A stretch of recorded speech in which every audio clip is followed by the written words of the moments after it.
Halo guys, selamat datang di channel gua Oman-Oman Saham. Di video kali ini kita akan bahas sektor saham ya yang akan diuntungkan dengan adanya perang Amerika Israel melawan Iran ya guys ya. Nah guys, tapi guys sebelum lanjut seperti biasa gua ingetin kembali bahwa channel Bang Oman-Oman ini sudah mengaktifkan gabung ya. Kalian bisa bergabung di supporter Bang Oman-Oman ataupun di belajar intens ya untuk mendapatkan rekomendasi saham-saham yang terbaik gitu loh ya guys ya. Ya guys, hari ini guys indeks kembali melemah ya guys ya. Hari Selasa tanggal 4 Maret ya, indeks turun 362 poin. Setelah sebelumnya juga masih volatil terus ya guys ya indeks kita ini ya. Hari ini itu Selasa itu turun 4,57% ya.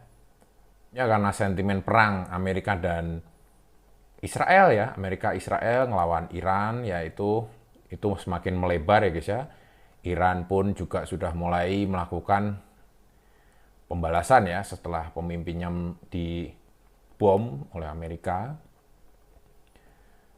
Ya, bahkan ada informasi-informasi bahwa ini ya guys ya. Jadi perang di Amerika lawan Iran ini, Amerika Israel lawan Iran ini endingnya bagaimana ini penuh ketidakpastian gitu loh ya guys ya. Bahkan Iran pun membalas dengan keras ya serangan-serangan Amerika dan Israel. Mereka membalas dengan menghancurkan pangkalan-pangkalan militer Amerika yang ada di Timur Tengah ya, dan juga membalas ke Tel Aviv ya, ibu kota Israel juga dibombardir oleh Iran gitu loh ya guys ya.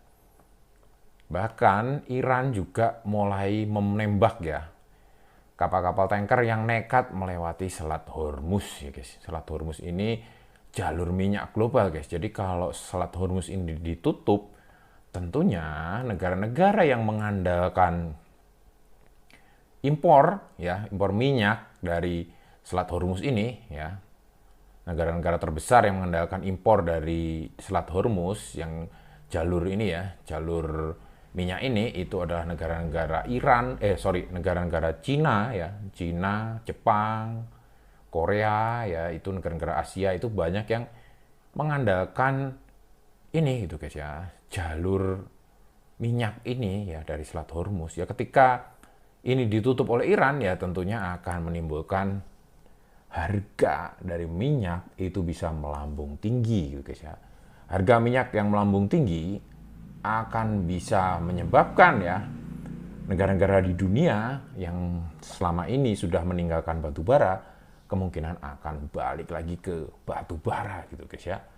Karena memang tahun pertama kali waktu itu Rusia menyerang Ukraina ya guys ya, itu harga batu bara sempat melambung tinggi ya. Kalian yang udah investasi dari tahun itu pasti ingat ya, waktu itu semua saham-saham energi, terutama batu bara itu meledak harganya ya guys. Karena memang keuntungan atau laba dari perusahaan-perusahaan batu bara itu sangat luar biasa tinggi ya. Karena harga batu bara melambung naik gitu guys ya.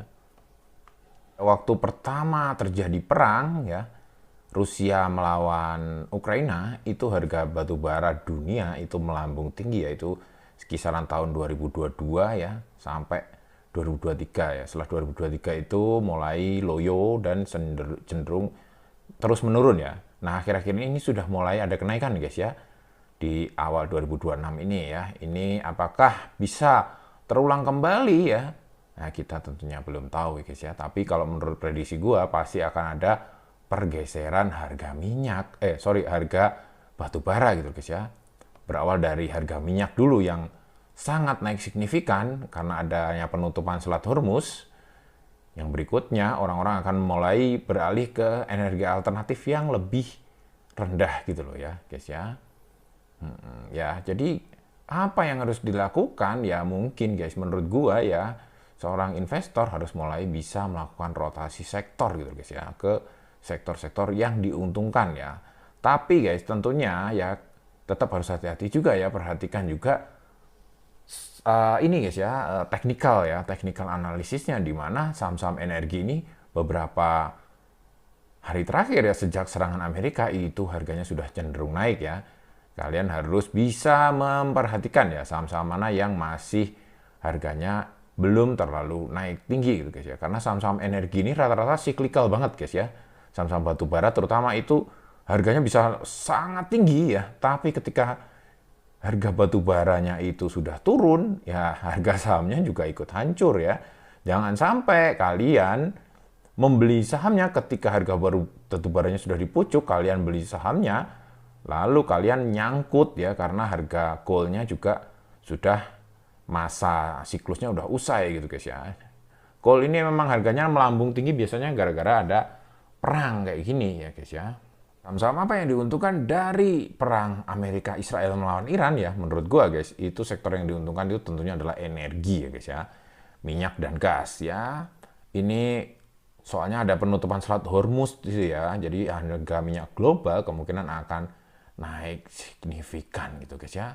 Nah ini contoh-contoh sahamnya itu ENRG ya, MEDC ya, Pegas, Elsa, Raja ya, kalian bisa analisa mana yang sahamnya belum terlalu naik gitu guys ya. Kalau sudah terlalu naik bahaya juga gitu guys ya, karena ini cyclical semua ya guys ya, saham-saham energi ini.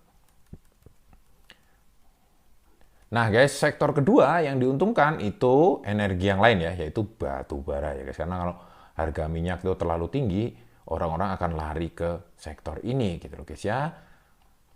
Jadi negara-negara pengguna minyak itu bisa aja balik lagi ke batu bara ketika harga minyaknya sudah tidak masuk akal gitu loh guys ya. Yaitu ITMG, ini ya, Bumi, ADI, Bian, PTBA, ya ini adalah contoh-contoh sahamnya ya yang bergerak di bidang batubara. Ya selain itu sektor pertambangan kayak logam mulia ya, karena ini safe haven ya guys ya. Jadi kalau resiko naik ya, dana smart money ya, duit-duit ini banyak lari ke emas gitu guys ya, karena memang aset yang aman gitu loh guys ya, emas ini ya. Jadi banyak duit ini parkir dulu di emas ya. Saham-saham yang diuntungkan di sektor emas itu adalah contohnya adalah ANTM ya. Contoh yang lain itu adalah MDKA dan PSAB ya. Ini bergerak di supporter ya, eksposur emas ya. Nah, selain saham-saham yang terdorong naik, itu ada juga saham yang rawan turun ya. Itu yang transportasi ya guys ya, karena memang bahan bakar yang melonjak gitu loh guys ya. Harga bahan bakarnya itu tinggi banget ya. Sementara permintaannya turun. Jadi malah mereka ini sangat-sangat kurang diuntungkan ya dengan adanya perang ya. Yang kedua itu sektor consumer, discretionary dan manufaktur ya. Jadi cyclical konsumtif ya, non pokok ya, ini biasanya juga ini melemah karena memang penuh ketidakpastian gitu guys ya. Orang akan cenderung menahan konsumsi barang non pokok gitu loh ya guys ya. Ini saham-saham ini akan kurang bagus gitu guys ya di kondisi seperti ini ya. Yang ketiga itu saham-saham teknologi ya guys ya. Karena saham-saham teknologi ini yang dijual itu adalah future value guys ya, next ya. Jadi kinerja di masa depan gitu guys ya. Jadi investor ketika kondisi seperti ini mereka akan sangat-sangat cenderung ke sektor ataupun saham itu yang mempunyai present value lebih bernilai gitu guys ya, yang nilainya itu di masa sekarang ya. Ketika situasi sedang aman, sedang damai ya, apalagi market sedang ini bullish ya, itu saham-saham teknologi ini mungkin menjadi incaran para investor ya. Tapi ketika kondisi seperti ini penuh ketidakpastian, ini yang ditinggalin duluan gitu loh ya guys ya, saham-saham teknologi ini ya. Nah guys, ini selain sektor yang tertolong ya, sektor-sektor yang diuntungkan dari adanya perang Amerika Israel melawan Iran ya, ada juga sektor yang menarik juga karena terus dibuang ya oleh asing ya. Ini adalah sektor perbankan guys ya. Jadi ini patut dilirik juga ya, karena sektor perbankan ini jarang-jarang bisa diskon ketika kondisi normal guys. Ketika kondisi tidak ada konflik, tidak ada perang, geopolitik stabil, itu ini biasanya harganya mahal ya guys ya. Tapi ketika kondisi seperti ini, meskipun kinerjanya ya kinerjanya tidak terlalu buruk, tetap dilepas terus ya. Karena apa? Karena ini berkaitan dengan likuiditas guys ya. Perbankan ini adalah ini guys ya, aset yang cukup liquid ya, sahamnya cukup liquid ya, karena memang dibuang berapapun oleh asing, lokal itu masih sanggup tampung gitu guys ya, karena memang ini sebenarnya kinerjanya tidak ada masalah ya.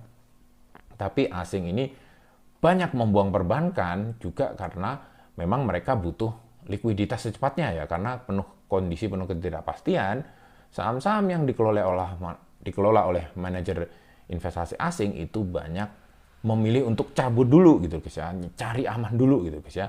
Rugi nggak masalah, yang penting duit aman dulu. Nanti ketika kondisi yang baik mereka akan balik lagi gitu guys ya. Jadi ini menjadi potensial meskipun tidak diuntungkan sama sekali dengan peperangan ini, bahkan mungkin cenderung netral gitu sebenarnya ya, tidak diuntungkan maupun tidak dirugikan, tapi mereka banyak dibuang ya ketika terjadi panik karena memang liquid ya. Ini patut dipertimbangkan juga ketika value-nya sudah semakin murah gitu loh guys ya.